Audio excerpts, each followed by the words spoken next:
Could the Cleveland Browns move on from David Njoku? I wanted to walk through and look at the entire Browns roster. In that, I said, okay, I'm going to pick one dude that I think makes the most sense for Cleveland to go out and potentially trade.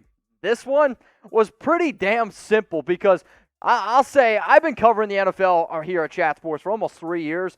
Basically, this entire time, David Njoku, there's been a reliable trade rumor around him. Not because he's not a good player. It's more based on fit. And it's also based on the fact that Cleveland, they've gone out and made a lot of moves by signing Austin Hooper to the time, which was actually the highest contract for a tight end. Then you also went out and added Harrison Bryant. So the fact that he was drafted in round 1, that has some offer. 29 overall. You know that he's an athletic dude at 6'4", 246 pounds. Plus, they've already declined the option, and he's going to be a free agent in 2022. So if you already have made some moves by adding a guy like Bryant, adding a guy like Austin Hooper, there's no way in hell that I'm going to go out and pay somebody who could be the third, maybe at best second tight end on your current roster.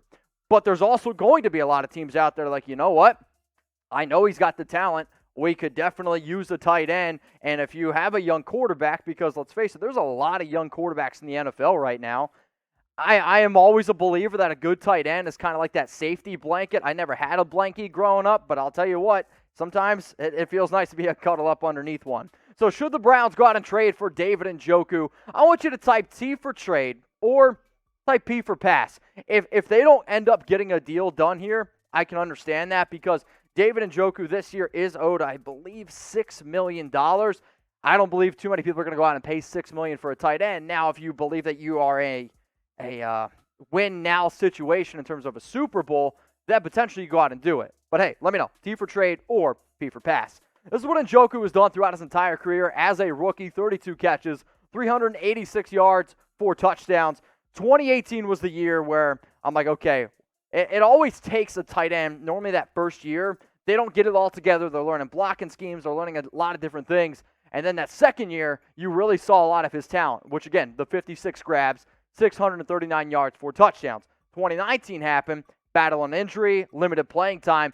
Then 2020, where he just really did not see the field all that much. And when you consider the fact of how much talent he has, for him to only finish with 19 catches, 213 yards, 2 touchdowns, that's him not being used right. It's also him not being in the right scheme. The Browns want to run the football, and Njoku is not a blocking tight end. So throughout his 4-year career, it's 112 grabs, 1,279 yards. You got the average there of 11.4 and 11 touchdowns.